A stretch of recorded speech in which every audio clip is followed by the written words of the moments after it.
Myanmar ఎటు చూసినా మొండి గోడలు, బాధితుల ఆర్తనాదాలు, ఎటు చూసినా చావులు, కన్నీళ్లు. ఉన్నోళ్లకు తిండి లేదు, పోయినోళ్లకు దహన సంస్కారాలు లేవు. వందల మంది ఆచూకీ గల్లంతు. ప్రపంచమంతా కన్నీరు పెడుతోంది, కానీ సాయం చేసే చేతులే కరవైపోయాయి. కానీ భారత్ వేగంగా స్పందించింది. నేనున్నానంటూ సహాయ సామాగ్రిని యుద్ధ ప్రాతిపదికన బాధిత దేశానికి పంపింది భారత్. అలాగే అక్కడ చిక్కుకున్న భారతీయుల్ని సురక్షితంగా స్వదేశానికి తీసుకొచ్చింది.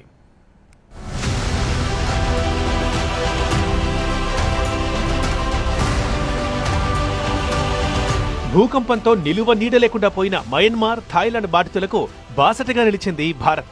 భారత ప్రభుత్వం ఆపరేషన్ బ్రహ్మ పేరుతో ఆహార సామాగ్రి, నిత్యావసర వస్తువులు, మందులు పంపించింది. Uttar Pradesh Hindon air force station నుంచి భారత వాయుసేనకు చెందిన C-130J సూపర్ హెర్క్యులస్ విమానాల ద్వారా 15 టన్నుల సహాయ సామాగ్రిని పంపించింది. ఈ సామాగ్రిలో టెంట్లు, స్లీపింగ్ బ్యాగులు, దుప్పట్లు, ఆహారం, నీటిని శుద్ధి చేసే యంత్రాలు, సోలార్ ల్యాంపులు, జనరేటర్లు, అత్యవసర మందులు ఉన్నాయి.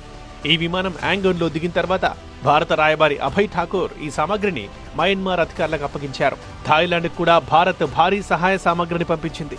ఇక మయన్మార్లోని మైవాడి ప్రాంతంలో కాల్ సెంటర్లలో చిక్కుకున్న 283 మంది భారతీయుల్ని C-17 విమానం ద్వారా స్వదేశానికి తీసుకొచ్చారు. భారత వాయుసేన 2 ఆపరేషన్లలో కీలక పాత్ర పోషిస్తోంది. C-130J విమానాలు మయన్మార్కి సాయం తీసుకెళ్లగా C-17 విమానాలు థాయిలాండ్ నుంచి భారతీయుల్ని స్వదేశానికి తీసుకొచ్చాయి. ఈ ఆపరేషన్లో థాయిలాండ్, మయన్మార్లకు సాయం అందించిన తొలి దేశం భారతే. సహాయ కార్యక్రమాల్ని వేగవంతం చేసి ఆహార సామాగ్రిని విమానాల ద్వారా చేరవేసింది వేగంగా.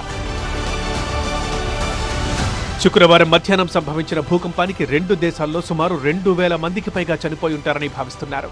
వేలాది మంది గాయపడ్డారు. భవనాలు, వంతెనలు, మౌలిక సదుపాయాలు పూర్తిగా ధ్వంసమయ్యాయి. ఇప్పటికీ మయన్మార్ భయం గుప్పిట్లో బిక్కుబిక్కుమంటోంది. శనివారం కూడా 2 భూకంపాలు సంభవించాయి. ఈసారి సిస్మోగ్రాఫ్ పై 6.2 మ్యాగ్నిట్యూడ్ పాయింట్ల తీవ్రత నమోదైంది.